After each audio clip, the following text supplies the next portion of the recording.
नमस्कार मित्रों, मैं डॉक्टर आलोक चांठिया AIR इंडिया चैनल पर आपका स्वागत करता हूं। हर व्यक्ति जीवन में यह चाहता है कि उसके पास नौकरी हो और नौकरी होने के साथ साथ गरिमापूर्ण स्थिति हो। भारतीय संविधान का अनुच्छेद 21 गरिमापूर्ण जीवन की बात तो करता है, लेकिन जिस तरह से जनसंख्या बढ़ी, संसाधन घटे, उसमें नौकरी पाने की होड़ में व्यक्ति खत्म हो चुकी गुलामी प्रथा के बाद भी एक दूसरे तरह की गुलामी की जंजीरों में इस तरह जकड़ गया है कि उसे सफ़ेदपोश अपराध का शिकार होना पड़ रहा है। सफ़ेदपोश अपराध का तात्पर्य सिर्फ यही है कि कोई भी व्यक्ति जिस पद पर बैठा है उसमें तकनीक का सहारा लेकर वह कुछ इस तरह के कार्य करता है जिसमें उसे इस बात का विश्वास रहता है कि उसके ऊपर कोई भी कार्रवाई नहीं होगी। और ऐसा मैं उत्तर प्रदेश राज्य ग्रामीण आजीविका मिशन के अंतर्गत 7 फरवरी 2022 को निदेशक राज्य ग्रामीण आजीविका मिशन द्वारा जारी उस पत्र को संदर्भित करते हुए कह रहा हूं, जिसमें उन्होंने ख़ास तौर से प्रमुख सचिव ग्राम विकास उत्तर प्रदेश शासन, आयुक्त ग्राम विकास उत्तर प्रदेश शासन, समस्त जिलों के जिला अधिकारी, इसके साथ साथ मुख्य रूप से मुख्य विकास अधिकारी प्रत्येक जनपद को संबोधित करते हुए यह निर्देशित किया था कि उत्तर प्रदेश राज्य ग्रामीण आजीविका मिशन में कार्य करने वाले सभी कर्मी चूंकि आउटसोर्सिंग से नियुक्त किए गए हैं, इसलिए मिशन के उद्देश्यों की पूर्ति के लिए उनका स्थानांतरण किया जाना न्यायोचित नहीं है, उचित नहीं है। इसलिए उन्हें जहां पर नियुक्त किया गया है वहीं पर उन्हें रखा जाए, उनका कोई भी स्थानांतरण ना किया जाए। फिर उसके बाद अपनी बात को दोहराते हुए निदेशक राज्य ग्रामीण आजीविका मिशन द्वारा मई 2022 में फिर यही बात कही गई, क्योंकि ऐसा देखा गया कि इस बात को लिखने के बाद भी कुछ अनियमितताएं चल रही हैं, लोगों के स्थानांतरण किए जा रहे हैं। लेकिन यहाँ पर सबसे महत्वपूर्ण प्रश्न यह है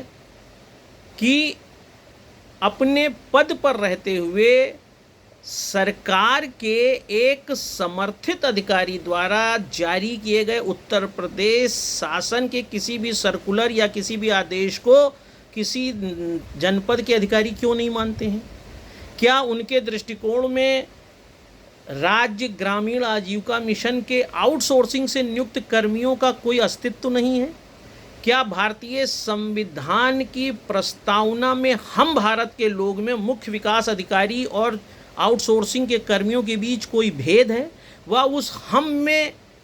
नहीं दिखाई देते हैं या उन्हें हम में समझा नहीं जा रहा है? सबसे बड़ी बात यह है कि जो जीवन जीने का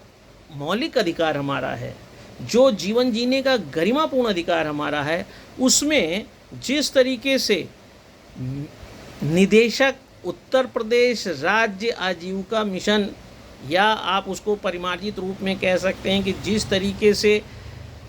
उत्तर प्रदेश राज्य ग्रामीण आजीविका मिशन के निदेशक के पत्र के संदर्भित किए जाने के बाद भी अंबेडकर नगर सीतापुर में मुख्य विकास अधिकारी द्वारा ताबड़तोड़ आउटसोर्सिंग के कर्मियों का ट्रांसफ़र किया गया है, उससे यह बात निकल कर सामने आती है कि या तो सरकार के द्वारा निर्देशित पत्रों का संज्ञान नहीं है जिला प्रशासन को, या फिर जैसा कि बराबर यह आरोप लग रहा है कि अधिकारी इस तथ्य को उपेक्षित कर रहे हैं कि सरकार द्वारा क्या निर्देशित किया जा रहा है। एक मानवाधिकार के पैमाने में अगर इस बात को देखें तो जिन लोगों को यह अधिकार ही नहीं है कि वह स्थानांतरण कर सकते हैं, या फिर जिनके पास यह मौलिक अधिकार है कि जहां वो नियुक्त किए गए हैं वहीं रहेंगे, तो उन दोनों स्थितियों में जो कर्मी आउटसोर्सिंग से नियुक्त हुए हैं उनके मानवाधिकार का उल्लंघन चल रहा है। और इसीलिए मानवाधिकार के दायरे में इस बात को समझना आवश्यक है, ताकि ऐसा नहीं है 2023 में माननीय उच्च न्यायालय लखनऊ खंडपीठ द्वारा इसी तरह से स्वास्थ्य मिशन के अंतर्गत जो आउटसोर्सिंग से नियुक्त कर्मी थे उनके भी स्थानांतरण with in territory of a city कर दिया गया था। एक ज़िले के अंदर के दूसरे एक ब्लॉक से दूसरे ब्लॉक में ट्रांसफ़र कर दिया गया था। लेकिन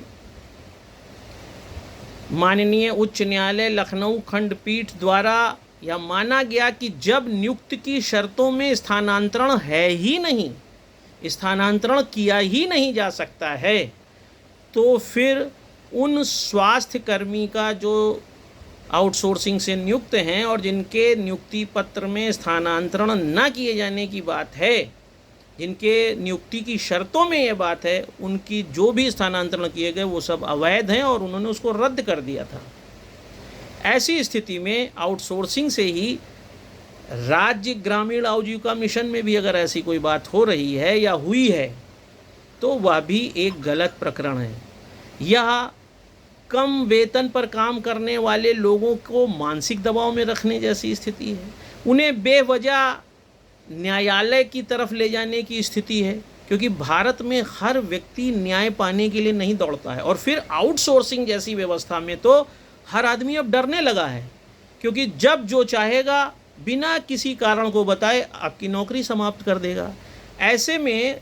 कोई भी ग्रामीण आजीविका मिशन हो चाहे स्वास्थ्य मिशन में काम करने वाला व्यक्ति दो धारी तलवार पर खड़ा रहता है। एक तो अपने शोषण को चुपचाप देखता है, दूसरा अगर वह बोले तो उसकी नौकरी चली जाएगी, जो कहीं ना कहीं ट्रांसफॉर्मेशन ऑफ स्लेवरी है।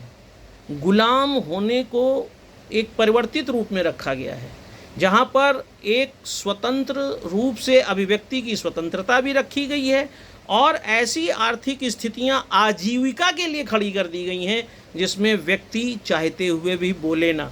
और वह चुपचाप उन शर्तों को जो अवैधानिक हैं, असंवैधानिक हैं, उनको स्वीकार करता रहे। यह न बोल पाने वाली स्थिति पैदा करके आउटसोर्सिंग से आजीविका मिशन में लोगों की आजीविका पर ही प्रश्न चिन्ह खड़ा करके उन्हें उत्तर प्रदेश सरकार के नियमों के विरुद्ध अपनी तरह के नियम से चलाना निश्चित रूप से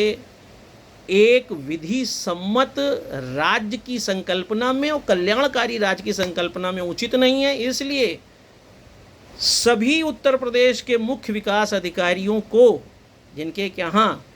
राज्य ग्रामीण आजीविका मिशन के कर्मी आउटसोर्सिंग में काम कर रहे हैं, अगर उनके कोई भी ऐसे ट्रांसफ़र हैं तो उन्हें तत्काल निरस्त करना चाहिए। उन्हें सरकार के ऊपर विश्वास रखना चाहिए, उन्हें सरकार के द्वारा निर्देशित तथ्यों पर ही काम करना चाहिए, क्योंकि बेवजह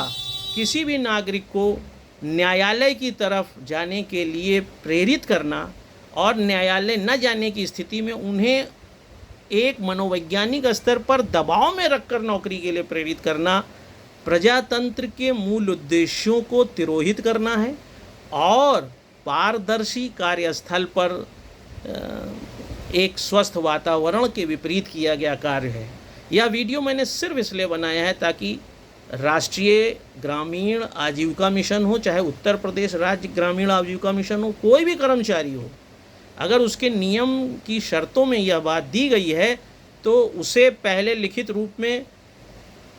निदेशक का यह पत्र उपलब्ध कराना चाहिए, और अगर उस पर वो नहीं मानते हैं तो फिर न्यायालय की शरण में जाना चाहिए। और इस बात को मुझे लगता है कि एक बड़ी योग्यता रखने वाले मुख्य विकास अधिकारी द्वारा इस तरह के कार्य को फिर से ज़रूर आकलित किया जाएगा और अपने इस तरह के निर्णय पर सोच करते हुए गरिमापूर्ण जीवन के आधार पर राष्ट्रीय ग्रामीण आजीविका मिशन हो चाहे उत्तर प्रदेश राज्य ग्रामीण आजीविका मिशन के कर्मियों को एक अच्छा सुगम गरिमापूर्ण जीवन उपलब्ध कराते हुए ऐसे स्थानांतरण से बचा जाएगा। मैं समझता हूं कि यह वीडियो बात को समझने में सहायक होगा, इसलिए इसे दूर तक ले जाइए ताकि समाज में अपने मानवाधिकार, अपनी गरिमा को जीने के लिए जागृति पैदा हो सके।